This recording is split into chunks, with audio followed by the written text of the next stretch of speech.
Namaskaram everyone. Are you ready to embark on a journey towards happiness and well-being with Sadhguru? Get ready to dive into the depths of life energies as we explore the essence of happiness and the transformative power of inner engineering. Join us as Sadhguru unravels the profound connection between exuberant life energies and happiness, shedding light on the challenges people face in maintaining their joy.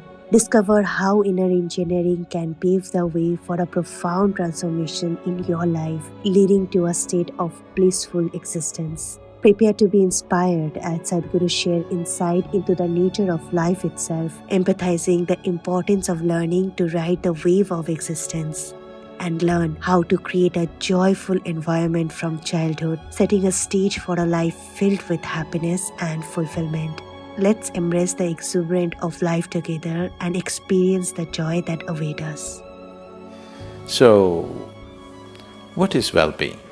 When do you really feel well in your life? When do you truly feel well? When you're very happy, you're well. Even if you're physically ill, you're still well, isn't it? Even if you're medically diagnosed as ill, you're very happy right now, you're feeling well, isn't it? So fundamentally, well-being means a certain level of joyfulness, certain exuberance of life. What is happiness? We can say happiness is this, that, but in terms of life, your life energies are happening in a more exuberant way than it normally happens. Depression means your life energies have become very low and staid.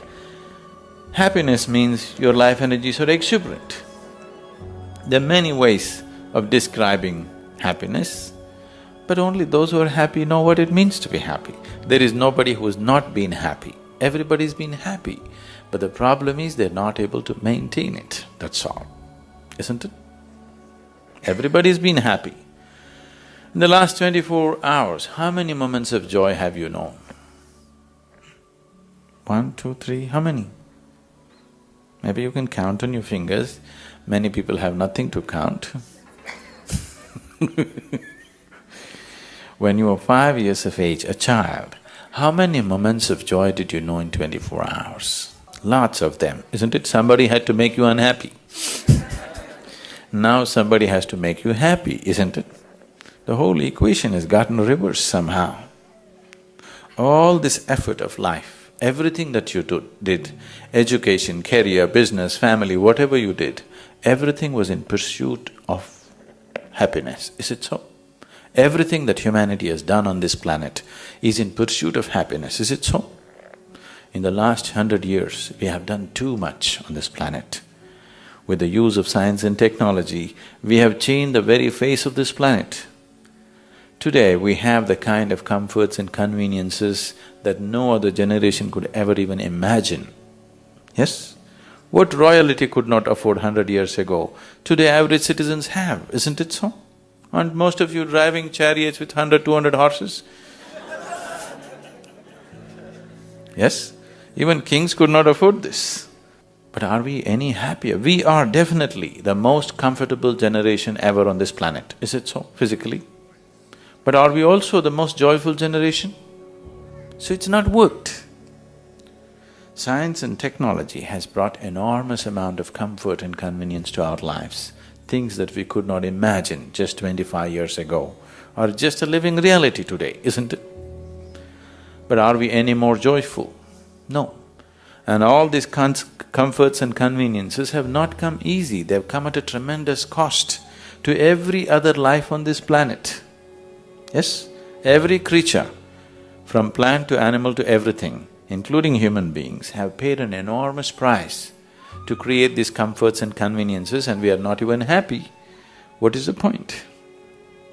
We are literally making a bonfire of this planet. If you are ecstatic, it's okay, burn the planet, it's all right. We are not even happy. I think it's time to really look at it, isn't it? Why are we burning it up if we are not even happy? There is no anger in the world, there is anger in people's minds, individual minds. There is no such thing as anger in the world, isn't it? There is anger in you, there is anger in that person, there is anger in this person. Are you right now angry?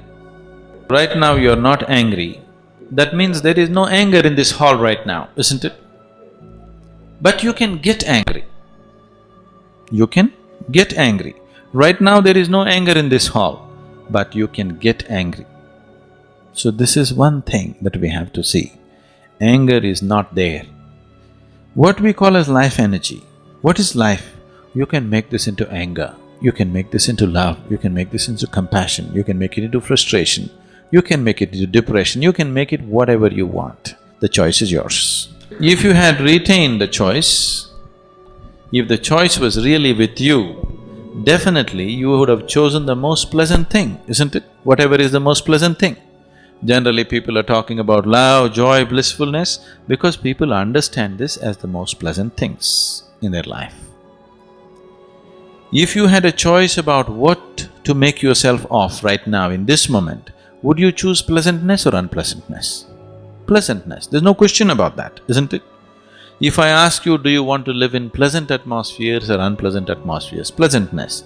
Do you want to be pleasant in your mind or unpleasant in your mind? Pleasantness. Do you want to be pleasant in your body, unpleasantness in your body? Pleasantness. All you're seeking is just this, please see. You may believe that you're seeking money, property, God, whatever. All that you're seeking is just this. You want to be pleasant in your body, in your mind, in your emotion and in your energies. This is all you're seeking. No, I'm seeking God. No, somebody has told you if you seek God, you will become ecstatic. No, I want to go to heaven. Somebody has told you heaven is a more pleasant place than this one, that's why you want to go there. Or you made a hell out of your life, whichever way.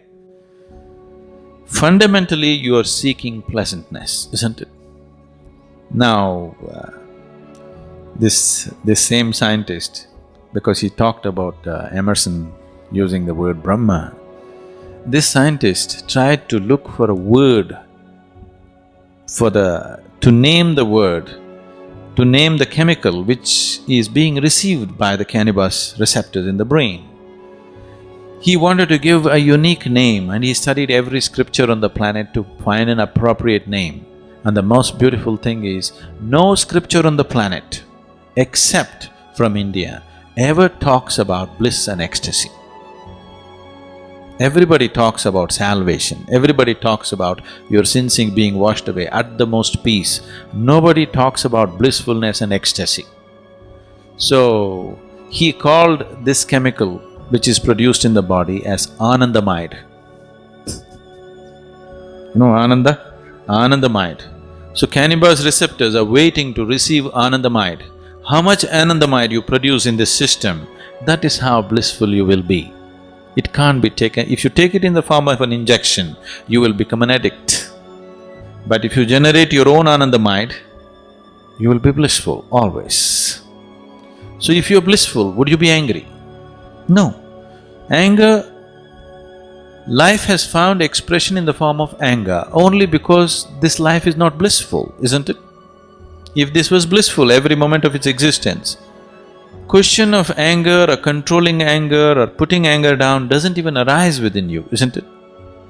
So, what is needed is, yes, there are situations in the world which may be causing anger, but I'm telling you, if you eliminate one situation, another situation will pop up. See, within your own family or within your own situation, do you see, for every small thing people can get angry? Need not be a major issue, yes? Not a life and death kind of issue. A simple thing in your house can make you angry or somebody else in the family angry, isn't it so? So it is not necessarily by settling all the problems on the planet that we will eliminate anger. First of all, if we teach ways of joyfulness and blissfulness right from childhood, we have not focused on this. As a humanity, we have not focused on making our children joyful. If they're making lot of joyful sounds in the house, usually adults will go and say, "Shut up!" We have not encouraged joy and bliss as a part of our life. If people were more joyful, did you have to talk about controlling anger? It wouldn't come, isn't it? We need religions of joy, we need politics of joy, we need economics of joy. We need to bring that aspect into our life on all levels. If that is not brought into our life in every possible way, and methods to keep the system joyful above all, because without that, it'll become a fake joy that you're pretending or you're trying to be joyful. Now, if you are producing enough Anandamide in your system, you would be joyful, isn't it? I can show you 1,000,000 people for whom we have taught how to produce more Anandamide in the system, that without any reason, people are just happy. People think, oh, if they all become happy, they will become useless. It is not so. Please look at your own life and see. On a particular day when you are happy, are you willing to do more? Or on a particular day when you are unhappy, are you willing to do more? When you're happy, you're willing to do anything, isn't it? When you're unhappy, you have to drag yourself through life. When you're happy, you're loving, you're generous, you're flexible, you're sensible, everything. When you're unhappy, you can be real mean and nasty, isn't it? If you meet any human being when he is joyful, he is a wonderful human being. If you meet the same human being when he's unhappy, he can be a very nasty human being. This is so with every human being, isn't it? What is this all about? In the evolutionary process, is it true that we as human beings, we are on top of the pile? Of all the creatures, we are supposed to be the peak. Maybe there's something more to be done, but right now we are on the top. But is it also true that whenever human beings utter the word human, they're always talking in terms of, oh, I'm only human.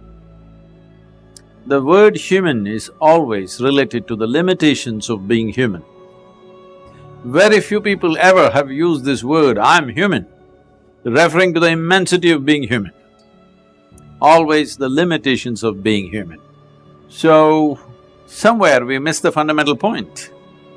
The point is this: is it true that every other creature on this planet, a worm, an insect, a bird, an animal, with 1,000,000th of our brain, they're conducting their life process quite well, are they? When I say life process, we are born, they are born, just like that. We grow up, they grow up. We make a living, they make a living. We may reproduce, they reproduce. We do all this with enormous fuss. They simply do it. Yes or no? Every simple thing we're doing it with enormous fuss. They're simply doing it. Different various processes of life and death, they're doing it without fuss. We are doing everything with great fuss. Is this a sign of highest level of intelligence, I'm asking? We are supposed to be the most intelligent. And there is no question that we have the most evolved neurological process on the planet. Yes? We have the most evolved neurological system that we must be able to sense and feel and experience and perceive, understand and express things in the highest possible way. But no other creature on the planet is struggling like the human creature right now. This is simply because you have been given a super computer. Do you agree with me that this is the most sophisticated gadget on the planet? Not the iPhone, the I. But now the question is, have you read the user's manual? That's all. People have not read the user's manual for the most complex machine on the planet and somehow blundering through, somehow trying to use it. Everything is a problem. Tell me one thing that human beings are not suffering. If they're poor, they suffer their poverty. You make them rich, they suffer the taxes. If they're not educated, they suffer that. Put them to school, lot of suffering. Not married, they suffer that. Get them married. I didn't say anything. I didn't say a thing, okay? No children, some people suffer that. Children, daily suffering. So you seem to be suffering every aspect of life. So if you offer death, will you go joyfully? No, you will suffer that. So tell me one thing that we are not suffering. Now people weave philosophies, life is suffering. No, life is not suffering, nor is it a joy. It's simply there, it's a phenomena. If you ride it, it feels fantastic. If you're crushed by it, it feels terrible. So are you riding the wave of life or are you being crushed by it? That's all the question is. So for this to happen, what is it that human beings are suffering? So I'm asking you, how much suffering for any individual is actually coming from outside. Minuscule, isn't it? Rest is all on self-help. If they sit, they will suffer, if they stand, they'll suffer, if something happens, they suffer, if nothing happens, they suffer. So what they're suffering is their own psychological process. One's own thought and emotion has become such a huge suffering. How you think and feel. How you think and feel, should it not be determined by you? Hello? What happens within you, should it not happen the way you want it? Where do you see me right now? Within yourself. Where do you hear me right now? Within yourself. Where have you seen the whole world? Within yourself. Everything that ever happened to you, pain and pleasure happen within you, joy and misery happen within you, agony and ecstasy happen within you, even light and darkness is actually happening within you. What happens in the world may not happen the way you want it, but at least what happens within you must happen your way, isn't it? So if what happens within you is not happening your way, fundamentally, we have not figured what is the nature of our life. Without understanding even the fundamental of our existence, we are trying to live. Is it true, I'm asking you once again, is it true both pain and pleasure originates from within you? There may be a stimulus from outside, but all human experience comes from within you, isn't it? What's coming from within you must happen your way, otherwise you're just an out-of-control situation. So, my entire work and the fundamental nature of what's offered is called inner engineering. That is, we have engineered the world in so many ways. This has brought us enormous levels of comfort and convenience. So, all this is going waste on humanity simply because their experience of life is not enhanced, because your well-being will never come from outside. From outside, you can create comfort, you can create convenience, but you cannot create well-being. Well-being can only happen from within you because human experience is created from within.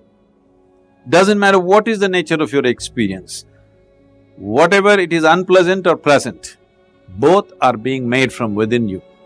But if you are in charge of yourself, would you create pleasantness for yourself or unpleasantness for yourself? Highest level of pleasant. If there was a choice between misery and blissfulness, what would you choose for yourself? Please, you must make a choice, I'm going to bless you right now. Misery or blissfulness?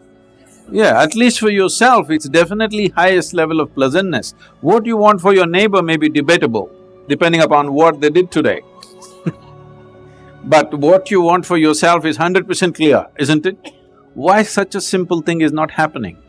Simply because this cerebral activity in the process of evolution, it is new. It is a new happening, this big brain. When I say new, just a few million years, but in the evolutionary scale, it is new. So we have an intelligence for which we don't have a stable enough platform. You don't need anybody to torture you, isn't it? Hello? You're on self-help. You don't need any outside help. You can sit in one place by yourself and make a hell out of it.